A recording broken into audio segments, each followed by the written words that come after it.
नमस्कार दोस्तों। आज है 14 अप्रैल और आज जन्मदिन है डॉक्टर भीमराव अंबेडकर, जिन्हें बड़े प्यार से लोग बाबा साहब कहकर पुकारते हैं। एक सोशल रिफॉर्मर, जूरिस्ट, इकोनॉमिस्ट और शायद उस समय के भारत के सबसे अधिक पढ़े लिखे व्यक्ति।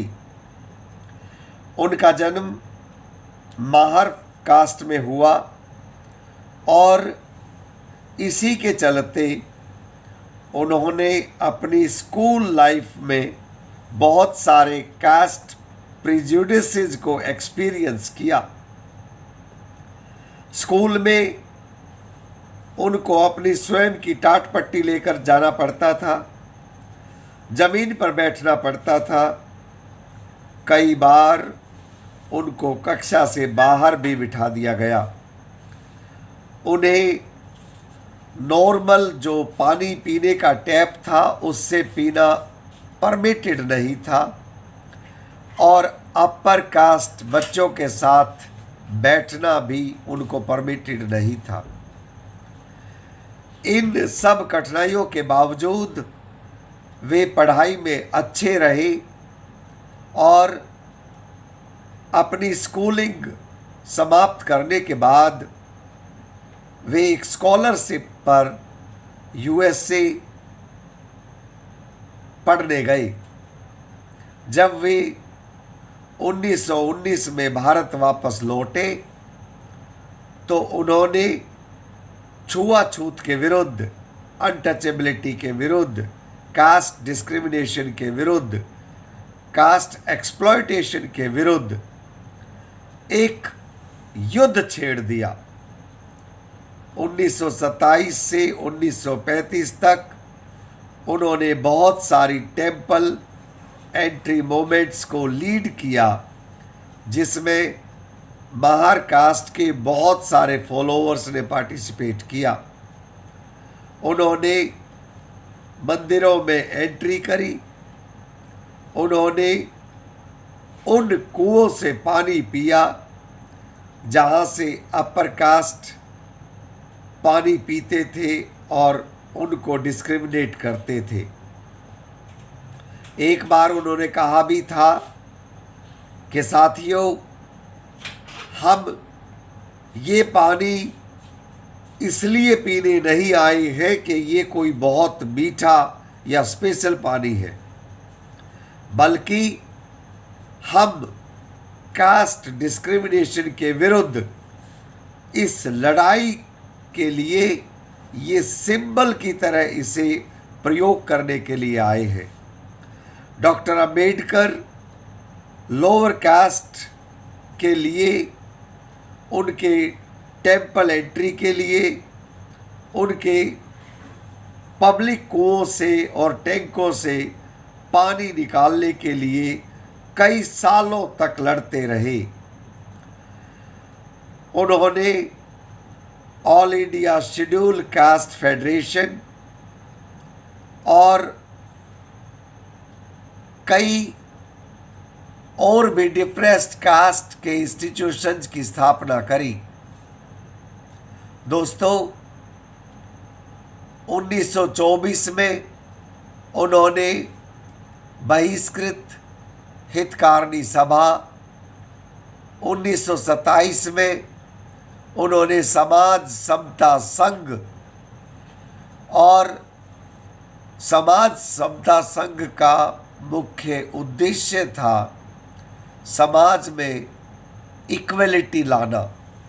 वे अक्सर कहा करते थे कि हिंदू धर्म में तब तक हमारा रहना संभव नहीं है जब तक ये धर्म वर्ण विहित ना हो जाए। वर्ण के आधार पर उनकी महात्मा गांधी से भी काफ़ी मतभेद थे। जहाँ एक तरफ महात्मा गांधी भी समता में तो विश्वास करते थे, लेकिन हिंदू धर्म के वर्ण के आधार को वो मानते थे। वे उस पर खुलकर बोलने को तैयार नहीं थे। लेकिन डॉक्टर भीमराव अंबेडकर ये कहा करते कि अगर हिंदू धर्म अभी भी अपने अंदर सुधार करने को तैयार हो तो बहुत सारे उनके फॉलोअर्स हिंदू धर्म में बने रह सकते हैं। उन्होंने कई धर्मों का गहनता से अध्ययन किया और उसके पश्चात उन्होंने बौद्ध धर्म को अपनाया। To protect the interest of the labor class, he organized the Independent Labour Party on secular lines. His Mahar Satyagraha of 1927 was a movement to establish the rights of untouchables, to draw water from the public wells and tanks.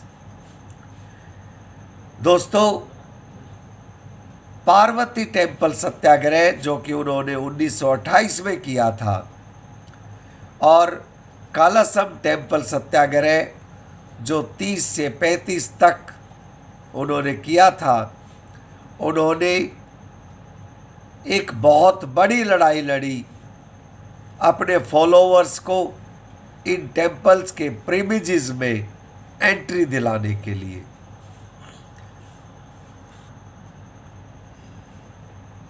After independence, he was made the chairman of drafting committee and was given the responsibility of framing the Indian Constitution. Dr. Ambedkar provided constitutional guarantees and protections for a wide range of civil liberties for the citizens, including freedom of religion, the abolition of untouchability, and the outlawing of all forms of discrimination. जितना आज civil liberties हम और आप enjoy करते हैं, इसके लिए बहुत बड़ी लड़ाई उन्होंने लड़ी थी जब वो ड्राफ्टिंग कमेटी के चेयरमैन थे।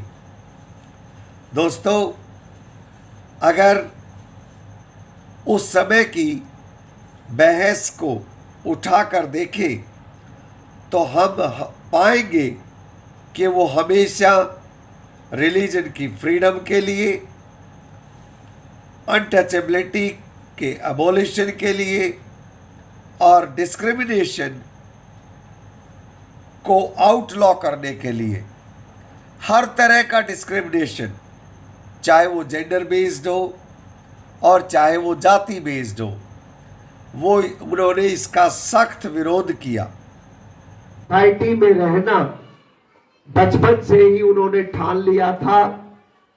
1927 से और 1935 तक उन्होंने जिस तरह से ऊंच नीच के खिलाफ लड़ाई लड़ी, वो स्पष्ट हो जाता है जब 1924 में उन्होंने डिप्रेस्ड क्लासेज के लिए बहिष्कृत हितकारिणी सभा का गठन किया और 1927 में उन्होंने समाज समता संघ की स्थापना करी।